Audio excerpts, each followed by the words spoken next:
کافات عمل غافل مشو، گندم از گندم بروید جوز جو. این چنین گفته است پیر معنوی، ای برادر هرچی کردی بدروی. ریش برای مسلمان سنت پیغمبرش است، چهره زیبای محمد است. ریش حتی فتوا ها من کسی ریش یک آدم می تراشد به زور، اگر حکومت اسلام باشد برای این آدم ریش تراشیده کل دیت واجب می شود. من حکم ریش گویم، یک کس می ریش شما را به زور می تراشد، شریعت حکم او را چی می کند؟ در خلاصه هم هست، این فقه حنفی است، حضرت امام اعظم فقهش است، حضرت امام اعظم فتواش است. برای این شخصی ریش تراش که او را در شریعت حلاق میگن کل دیت واجب می شود. دیت انسان 1000 تیلاست یا 1000 گوسفند است یا 10,000 گوسفند است یا 1000 گاو است. یک آدم کسی ناگهان کشد فلاکت کنه در شریعت او در قصاص نیست، او را دیت واجب می شود. باید که 10,000 تنگ است یا 1000 تیلاست یا که 1000 گاو اشگاه خدا دستگرد. ریشی کسی را تراشنگر گویا خون او را ریخت، گویا سری او را برید. بنابراین شریعت او را 10,000 تنگی باید جریمه شد در صاحبوش. امروز این حاکم های ما تراشیدن ریش مسخره کردیان. گویا این در اسلام یک چیزی عادی نادرکار باشد. یا الله، اینا از خدا نمیترسیده باشند.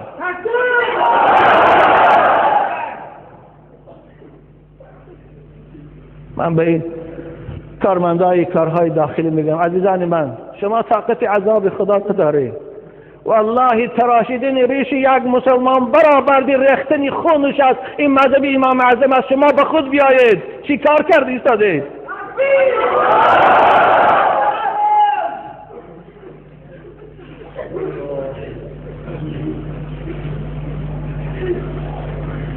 حتی حضرت امام اعظم رحمت الله علیه را پرسیدن که یک آدم میخواد که ریش تراشد حق داره به او جنگ کند؟ حضرت میگه حق داره به او حتی تا کشتن جنگ کند. در خلاصه از کتاب دیات است. اگر این شورای علمای ما علماهای با ناموس داشته باشند، این فقه حنفی است، این قول امام اعظم است، بیارم به نامشان کیان. عزیز من، این ریشی مای تروریست نیست.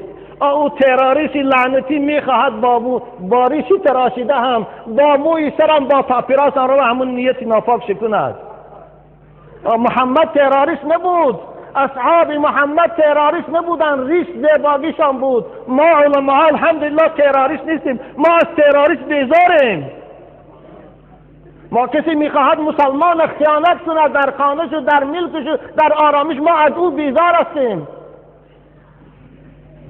نخواد که ریش نشانی تروریستی باشد، نخواد که تاقیچی سفید نشانی تروریستی باشد. یا الله، وقتی که از تاقیچی سفید عزیزان من شما نفرت داره، از کفن سفید هم نفرت کنه، کفناتان و سانی سرخ کنه نباشد.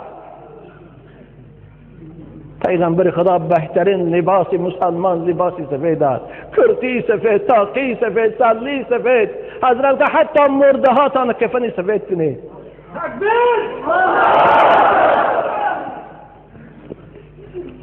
تا چیل ریش ممکن نیست.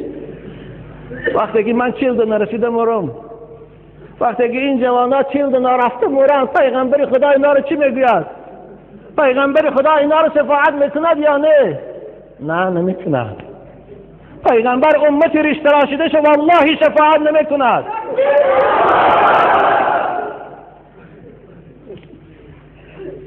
وقتی که تا 18 نماز نخواند، تا 18 مسجد نرود، تا 18 رفته دینگی بچه که 16 ساله رو من جنازه کردم مرد، وای حالو چی بشه پیشگاه خدا ده؟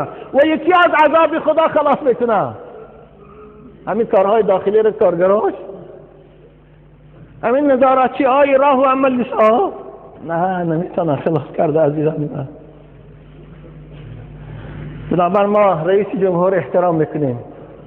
من رئیس جمهور شخصا خودم احترام میکنم. در من حضرت قبلگاهی شنیده بودم که نسبت این کس شما خیلی با آداب و با احتیاط باشید. من تا آخر در این عهد حضرت قبلگاهی میستم، لیکن من باز به اعلان میکنم به همه فهمند، همه حکومتدارا باید فهمند که پیغمبر ما گفت است لا طاعت لمخلوق فی معصیت الخالق. اطاعت مخلوق هیچگاه جایز نیست. خواه رئیس عالی است، خواه جناب عالی است، خواه پرترار است، خواه سود است، وقتی که در او رو ما قبول نمیکنیم. ما قبول، یکی من اگر سرم برن قبول نمیکنم. ما مسلمان هستیم، خون ما خون مسلمان است. ما هیچگاه ناآرامی جمهور کشور ما نمیخوایم. ما میخوایم جمهوری ما آرام باشد، تیز باشد، پیشرفته باشد. نخواد که همین مسجدها آرامی جمهوری ما را کلید کنند، نخواد که همین ریش آرامی جمهوری ما را کلید کند. آخر این تروریسم اول خودی امریکا برآورد. والله همون القاعده بدبخت هوای خودش تربیت کرد به افغانستان و سرداد. در زمان شوروی نه القاعده بود، نه تروریست بود، نه تروریسم بود. اینها از کجا پیدا شدن اصطلاحات؟ امروز حال ما همین است. امروز وقتی که شب این آیه مبارکه رو میخواندم آب دیدم میریخت. به خدا من مراجعت کردم، خدایا ما از دست من چیزی نمیاد. من همون دعای حضرت نوح به تو میکنم، رب انی مغلوب فانتصر.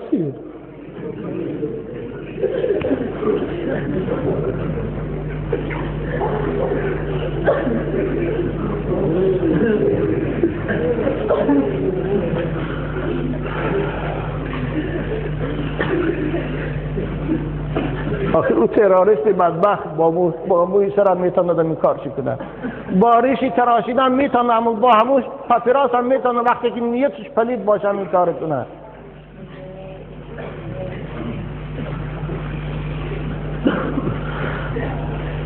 نه به همه شما من خطاب میکنم، بچهای عزیز، شما یگان کاری جنایت دست نزنید، فقط صبر کنید. صبر کنید. خوب ریشاتون میتراشن، تحقیرتان میکنند. اگر یگان کاری خلاف قانون کنید ما از شما همچون پیشوا راضی نیستم. صبر کنید. انشاءالله آخر غلبه بر اسلام است. انشاءالله مثل که خداوند حزب کمونیست از جامعه دست کرد و پرتاست، این دست میکنید و میپرتاست. شما لیکن یگان کاری خلاف قانون دست نگیرید. صبر ریشاتون تراشند، گریه کنید، به خدا مراجعت کنید. مون روی مالای دختراتان گیرند، چیکار عکس عمل نشان نده، به خدا مراجعت کنید. خداوند خودش اینا را دیده است، ما را دیده شده است. خدا انتقام مظلوم از ظالم میگیرد. وقتی که کاری را در پیشی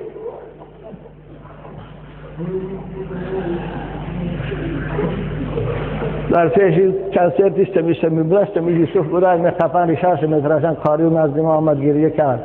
آنم دادر عزیز صبر کن، انشاءالله خدا خواه ثواب میگیری. یگان کاری دیگر دو دست نزن. باز میگم از شما عزیزان بچه های خوش رو، خوب شما میتونی به رئیس جمهور شکایت کنی. خدا خواه رئیس جمهور از این خبر ندارد، من باور دارم. شما میتونی به رئیس شورای عالی محمد سید عبیدالله شکایت کنید. شما به سود و پرکرار شکایت کنید از روی این ملیسایی که ریشاتان میتراشن، شما را حقارت میکنن، شما را تحقیر میکنن. مراجعت کنید، قانونی مراجعت کنید، انشاءالله فریاد شما به یک جا میرسد. اما گفشان نگیرید. ریشاتان تراشیدن بمونه برود، تاقیاتان گرفتن فردن با تاقی نمونید.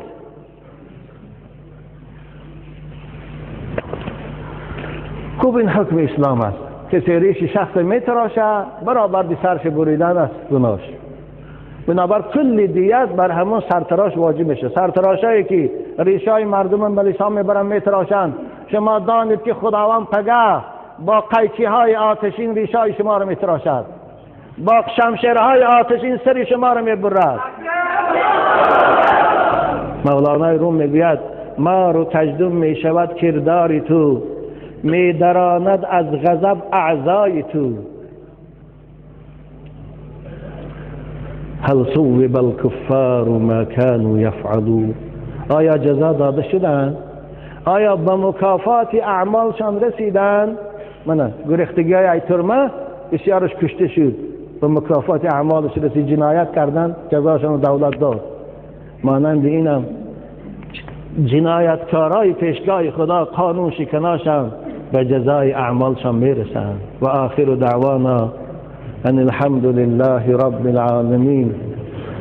خداوندا در این لحظه های نزول رحمت، در این لحظه های حضور ملائکه ها، در این لحظه های اشک دیده این جوانا که وقتی اجابت دعاست عاجزانه دعا میکنن پروردگارا آرامیش و صلح و ثبات در جمهوری ما استوار گردان.